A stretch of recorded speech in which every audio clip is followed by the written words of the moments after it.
오호라 너희 모든 목마른 자들아 물로 나아오라. 돈 없는 자도 오라. 너희는 와서 사 먹되 돈 없이 값 없이 와서 포도주와 젖을 사라.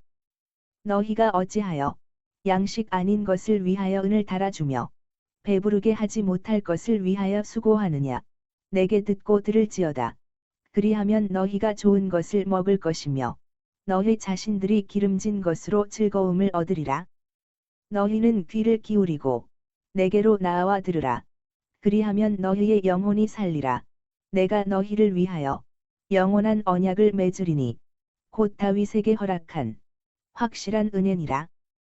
보라, 내가 그를 만민에게 증인으로 세웠고 만민의 인도자와 명령자를 삼았나니 보라, 내가 알지 못하는 나라를 내가 부를 것이며 너를 알지 못하는 나라가 내게 달려올 것은 여호와 내 하나님 곧 이스라엘의 거룩하신 이로 말미암음이니라. 이는 너를 영화롭게 하였느니라. 너희는 여호와를 만날 만한 때에 찾으라. 가까이 계실 때에 그를 부르라. 악인은 그의 길을, 불의한 자는 그의 생각을 버리고 여호와께로 돌아오라. 그리하면 그가 긍휼히 여기시리라. 우리 하나님께로 돌아오라. 그가 너그럽게 용서하시리라. 이는 내 생각이 너의 생각과 다르며 내 길은 너희의 길과 다름이니라. 여호와의 말씀이니라. 이는 하늘이 땅보다 높음 같이 내 길은 너희의 길보다 높으며 내 생각은 너희의 생각보다 높으니라. 이는 비와 눈이 하늘로부터 내려서 그리로 돌아가지 아니하고 땅을 적셔서 소출이 나게 하며 삭이 나게 하여 파종하는 자에게 종자를 주며 먹는 자에게 양식을 줌과 같이 내 입에서 나가는 말도 이와 같이 헛되이 내게로 돌아오지 아니하고 나의 기뻐하는 뜻을 이루며 내가 보낸 일에 형통하리라. 너희는 기쁨으로 나아가며 평안히 인도함을 받을 것이요 산들과 언덕들이 너희 앞에서 노래를 발하고 들의 모든 나무가 손뼉을 칠 것이며 잣나무는 가시나무를 대신하여 나며 화석류는 진려를 대신하여 날 것이라. 이것이 여호와의 기념이 되며 영영한 표징이 되어 끊어지지 아니하리라. 아멘.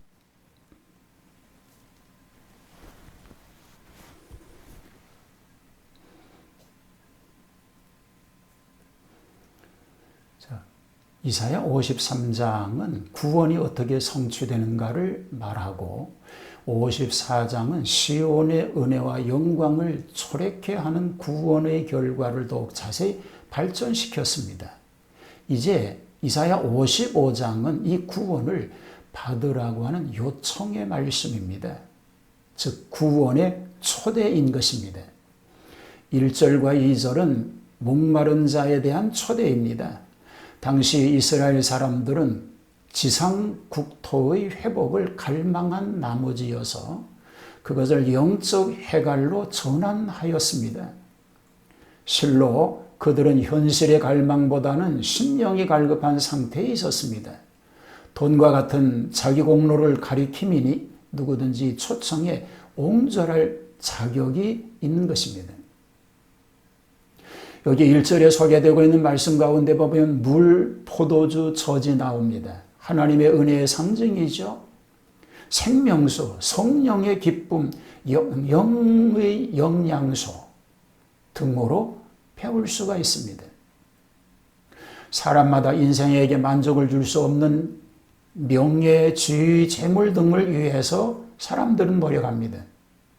그러나 하나님께 나오면 더 좋고 기름진 은혜와 축복을 받을 것임을 강조하고 있습니다. 그러면서 이 초대에 응하라고 말씀하죠. 그 사람이 참 행복자가 될 수 있는 것입니다. 자, 이방인의 구원에 대한 얘기가 3절로 5절에 나옵니다. 3절에 너희는 귀를 기울이고 내게로 나와 들으라. 그리하면 너희의 영혼이 살리라고 하였습니다.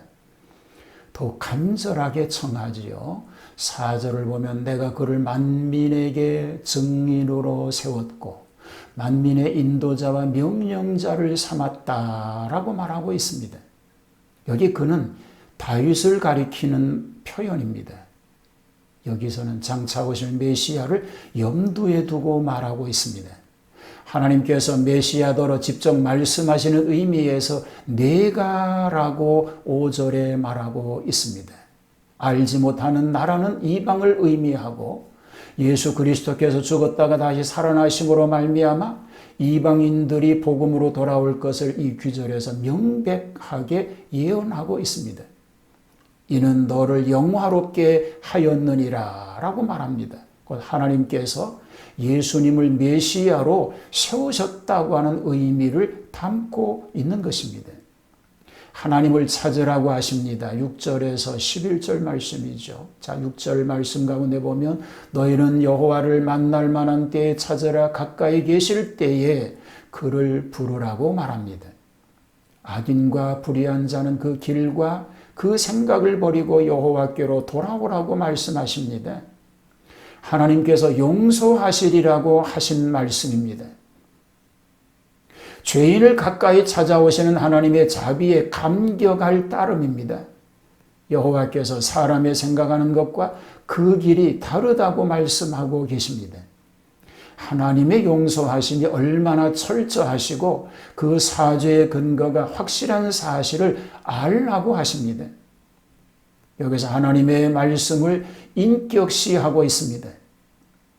이것이 단지 소리나 문자만이 아니고 성령님의 사용하시는 생명의 말씀인 사실을 가르치기 위한 것입니다. 비와 눈이 토지를 적시며 산물을 성장하게 함과 같은 의미를 가지고 있는 것입니다. 기쁨과 평안과 복된 환경을 12절과 13절은 말합니다. 하나님의 백성이 포로 생활에서 돌아오는 기적적 사실은 자신들뿐만 아니라 만민이 기뻐하는 동시에 산천초목까지도 박수갈채를 보낼 것이라고 묘사하고 있습니다. 하나님의 은혜가 자연계와 식물계까지 나타나서 성화되고 미화될 것을 암시하고 있습니다. 그리스도를 믿는 자들이 기쁨과 평안을 누리며 또한 모든 자연 환경까지도 그들을 위하여 필경은 변화된다는 것입니다. 이것은 물론 종말적인 축복을 가리킨 것입니다. 13절에 보면 이것이 여호와의 기념이 되며 영영한 표징이 되어 끊어지지 아니하리라고 합니다. 곧 그리스도의 복음이 여호와를 알려주며 영원히 변하지 않는 표징, 여호와를 알게 하는 표징이라고 하는 뜻을 가지고 있습니다. 자, 이 사실은 장래 올 그리스도의 왕국 천년시대를 예상할 수 있는 말씀입니다. 그때에 가서야 완전하게 성취될 줄로 믿습니다. 현재 우리의 해방은 이 일의 모형에 불과하다는 교훈인 것입니다. 구원받기를 원하시는 하나님의 뜻을 우리는 알아야 합니다. 주님은 오늘도 부르고 계신 이 부르심을 응답하여 주님께 나아갈 수 있어야 합니다. 그럴 때 이 놀라운 복을 받아 누리게 될 줄로 믿습니다. 구원받기를 원하시는 하나님의 뜻을 깨닫고 주님께로 더 가까이 나아가서 주님 약속하신 복을 받아 누리는 복된 삶 되게 하여 주시옵소서. 오늘도 우리 가족 모두가 이 구원의 반열에 있게 하시고 하나님 영광으로만 넘치는 복된 승리자가 되게 하여 주옵소서. 예수님 이름으로 기도하옵나이다. 아멘.